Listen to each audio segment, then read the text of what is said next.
Hello दोस्तों SEPC ने अपने Q3 के रिजल्ट डिस्क्लोज कर दिए हैं। कंपनी की तरफ से कोई भी डिविडेंड या बोनस इशू नहीं हुआ, सभी फिगर क्रोर्स में है।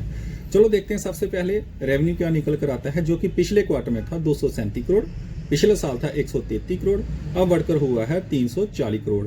ईयर ऑन ईयर बेसिस पर देखा जाए तो वहां पर मैसिव जंप है, लगभग 2.5 गुना से ज्यादा रेवेन्यू बढ़ा है। तो यदि हम क्वार्टरली वाइज देखें तो वहां पर भी लगभग 42% की तेजी है।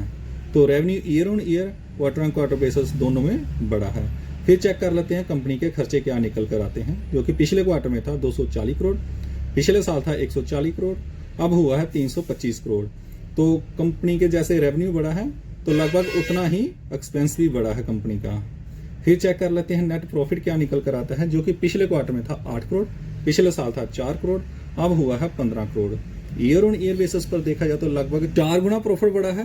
यदि हम क्वार्टरली वाइज चेक करें तो वहां पर भी लगभग प्रॉफिट डबल हुआ है।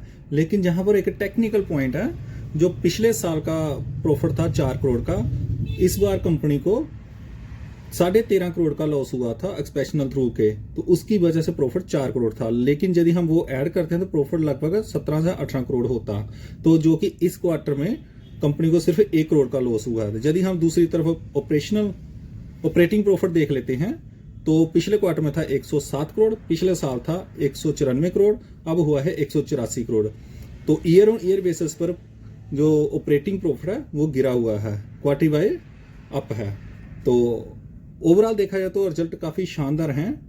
तो फाइनली देख लेते हैं ईपीएस, जो कि पिछले क्वार्टर में था 4 पैसे, पिछले साल था 3 पैसे, अब हुआ है 8 पैसे। आई होप आपको वीडियो इन्फॉर्मेटिव लगी है, तो इस चैनल को लाइक और सब्सक्राइब जरूर कर लें। Thank you.